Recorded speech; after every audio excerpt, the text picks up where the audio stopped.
All right, Exodus 23, let's call this one rest. Why? Because one, for me, it's easy to need a rest, even though it's early in the week. I'm just in a stretch where I could use plenty of rest. So chapters like this provide me a sense of relief and reminder that God carves out rest as a fixture for his people.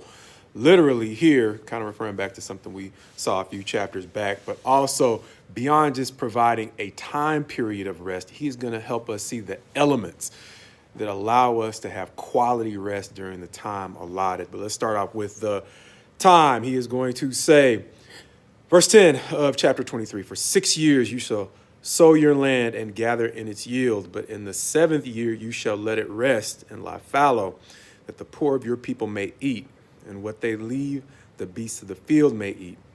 You shall do likewise with your vineyard and with your olive orchard. 6 days you shall do your work, but on the seventh day you shall rest, that your ox and your donkey may have rest, and the son of your servant woman and the alien may be refreshed. And so that's the time period. He's also going into the quality of the rest, because before we get to that 10th verse, he is going to talk about some laws that don't seem like they directly relate to the Sabbath. But if you've ever had to deal with drama hovering over you as you look forward to returning back to your workplace on Monday or whenever your workday starts, that you understand you can't really rest without peace at the workplace. And so verse 1 of chapter 23 reminds us of some of the things that make for peace. You shall not spread a false report. You shall not join hands with a wicked man to be a malicious witness. You shall not fall in with the many to do evil, nor shall you bear witness in a lawsuit siding with the many so as to pervert justice. Nor shall you be partial to the poor man in his lawsuit. Skipping down to verse 6, he's going to say, you shall not pervert the justice due to the poor in his lawsuit.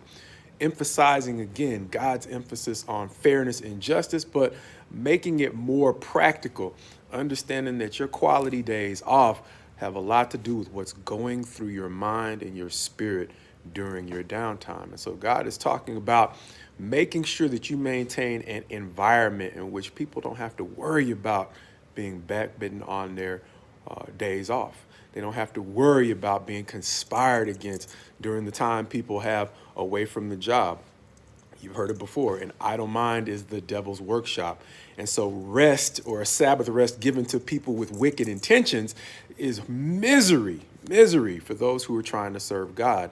And so what he is saying is that he wants his people to have genuine rest. And so within the body of Christ for us and within the nation of Israel, he's establishing, before Christ even comes in the flesh as the Messiah, that you need to establish internal environments in your organizations and the body of Christ that allows people to genuinely rest during the time off that they have allotted. But collectively, you are going to know that we are called to a mission that says we're going to have external enemies anyway. And so he's going to account for making sure you not only have internal peace, but that you all collectively, once you have reached a level where you can internally provide everyone a time for true rest, know that he's also trying to provide his own protection for you collectively against your external enemies, which he's going to talk about in verse 22. The reason why it's so important for them to obey his laws is he is going to say, but if you carefully, let me start back over, because he's going to talk about the angel he is going to send to guide them into the promised land. Verse 20,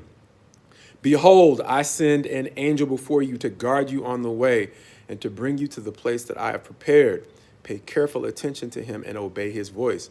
Do not rebel against him, for he will not pardon your transgressions, for my name is in him. But if you carefully obey his voice and do all that I say, then I will be an enemy to your enemies and an adversary to your adversaries. He's saying you're not going to have to fight your battles if you simply fall in line with the things he's telling you to do to make peace within yourselves. And that's the kind of peace I want once again.